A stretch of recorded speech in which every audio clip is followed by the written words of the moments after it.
Bem, questão aqui sobre átomos, né? Atomística, da Unicinos, Rio Grande do Sul. Segundo dados experimentais, o oxigênio no ar que respiramos contém 99% do oxigênio 16, 0,037% do 17 e 0,204% do oxigênio 18. A massa atômica dos oxigênios são diferentes, né? E o número atômico, que é o número de prótons, é igual.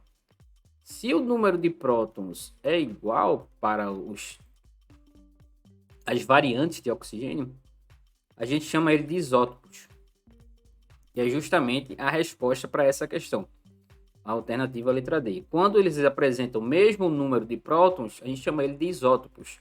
E no caso do oxigênio, a abundância maior para o isótopo 16, 99,7%, 99,759% de abundância, né, do oxigênio 16.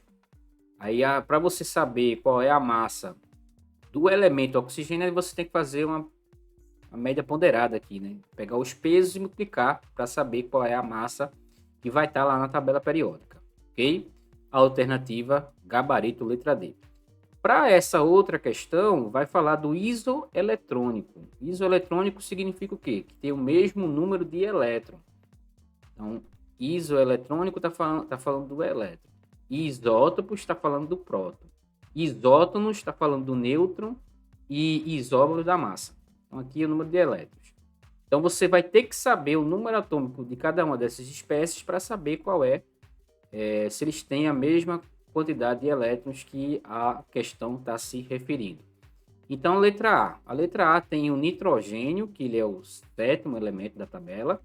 Na questão não forneceu o número atômico, então ou a tabela periódica veio no início da prova, né, ou realmente não veio número atômico. O flúor é o nono elemento e o alumínio é o 13º.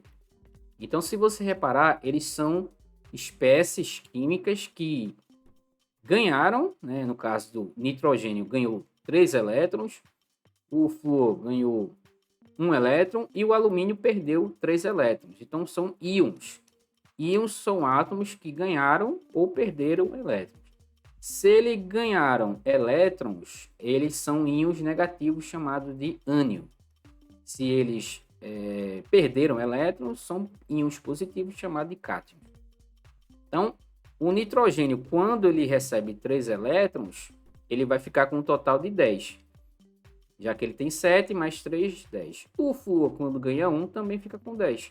Ele tem 9, quando recebe 1, fica com 10. E o alumínio tem 3, quando ele tem 13, quando ele perde 3, também fica com 10. Então, o nosso gabarito aqui, já de antemão, é a alternativa letra A. Os três têm a mesma quantidade de elétrons, né? Espécies aí, cátions, né, que são íons positivos, e ânions, que são íons negativos. Tá? Então, 10 elétrons para o ânion do nitrogênio, 10 elétrons para o ânion do flúor e 10 elétrons para o cátion do alumínio. Essa daí é a nossa dica de hoje. A gente volta numa próxima trazendo mais questões. Até mais.